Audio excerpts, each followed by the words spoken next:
성당에 처음 나오시는 예비신자들에게 성당에 왜 나오냐고 물으면 거의 열의 아홉은 마음의 평화를 위해서, 또 성당의 조용하고 엄숙한 분위기나 또 신부님들이나 수녀님들이 주는 약간의 신비로운 분위기, 또 조금은 정적으로 보이는 가톨릭 특유의 그런 엄숙한 분위기가 예비자들을 성당으로 이끄는 그런 작용을 했다고 말들을 합니다.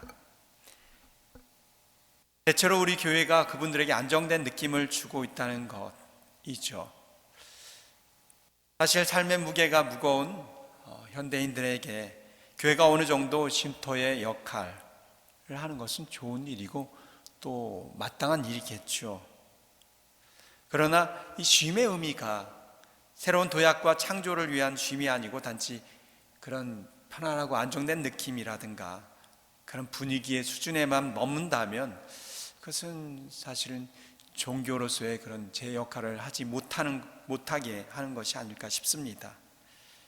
일단 시작이야 그런 분위기에서부터 성당에 다가오고 했다 하더라도 우리의 신앙은 그보다 더 성숙의 단계로, 그러니까 신앙이라는 그 진수로 나아갈 수 있도록 노력을 해야 하는 것이죠.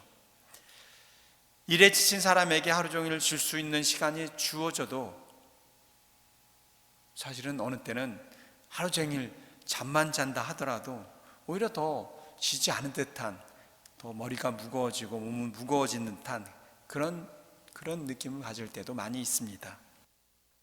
어떤 사람은 적당한 수면과 적당한 운동으로 또 생활의 활력을 얻을 때 바로 그런 말을 할 수 있겠죠. 하느님 안에서 쉰다는 것도 마찬가지가 아닐까 싶습니다. 교회가 모진 세파로부터 도피하고 그 어려움을 뭐든지 해결해 주는 해결처요, 또 피난처라고 생각할 수는 없는 것이죠. 단지 모진 세파를 피하기 위해서만 교회에 왔다면 금방 실망해서 또 돌아갈 수도 있는 일이죠. 신앙생활을 제대로 오래 해보신 분들은 아시겠지만 사실 교회에 나오는 것이 어느 때는 쉼보다 오히려 피곤함을, 힘듦을, 또 충돌과 더 큰 갈등을 안겨줄 때도 있습니다. 하느님 안에서 쉼은 그저 세상이 주는 그런 안정이나 평화와 고유 이런 것이 아니죠. 더욱 세상으로 나아가기 위한 재충전의 그런 자리라고 할 수 있습니다. 주님은 수고하고 짐진 이들을 오라고 하고서는 그 짐을 덜거나 대신 지어준다고 하지 않으시고 내 멍에를 지는 법을 나에게 배우라고 하십니다. 글쎄요, 여기서 멍에가 무엇일까요? 당신이 진 짐과 멍에가 뭐였습니까? 십자가죠. 십자가. 예수님이 진 멍에는 십자가입니다. 내 짐, 내 멍에는 십자가이니 너희도 지라고는 이야기죠. 그 멍에는 편하고 짐은 가볍기 때문에 여러분들은 신앙생활 삶 안에서 과연 어떤 작용을 하고 있는지 우리는 늘 물어보면서 살아야 됩니다. 삶의 재창조의 역할을 레크레이션처럼 하고 있는지 돌아봐야 됩니다. 아니면 오히려 부담으로, 의무감으로 작용을 하고 있지는 않는지도 돌아봐야 됩니다. 그러지 못하다면 십자가를 지고 나를 따르라고 하신 주님의 말씀을 제대로 알아듣지 못하고 신앙생활을 하고 있는 것일 수도 있습니다. 우리는 십자가를 내팽개치는 신앙이 아니라 십자가를 지고 그 지고 난 후에 오는 부활을 받아들이는 신앙이 있죠. 이 대림 시기에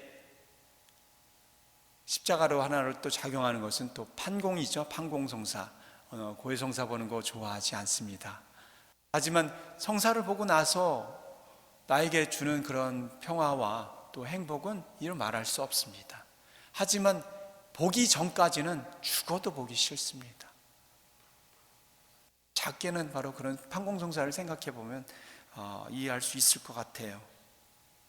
과연 대림식의 이 성탄판공을 의무감에서 하나의 짐을 덜어내기 위해서, 떨쳐내기 위해서 보는 것인지, 아니면 정말 성사를 통해서 내가 새 사람이 돼서 기쁘고 행복한 신앙의 삶으로 나가기 위해서 보는 것인지, 이 두 가지를 생각해보고 내가 판공성사를 어떤 마음으로 보는지를 본다면 내가 신앙을 어떤 마음으로 받아들인지, 나에게 주어진 짐이나 십자가를 어떤 마음으로 받아들인지를 우리가 살펴볼 수 있지 않을까 싶습니다. 분명 판공성사를 제대로 준비하고 드린다는 것 또한 힘겨운 짐일 것입니다. 그러나 그 짐을 지는 것이 더 나은, 그리고 새로운 삶을 시작하는 데는 분명 밑거름과 원동력이 되겠지요. 오늘 제1독서에서 그런 이야기가 나오죠.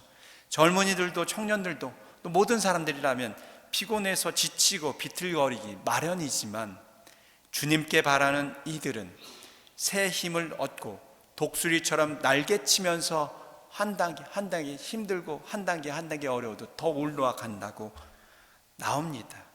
그들은 뛰어도 지칠 줄 모르고 걸어도 피곤할 줄 모른다.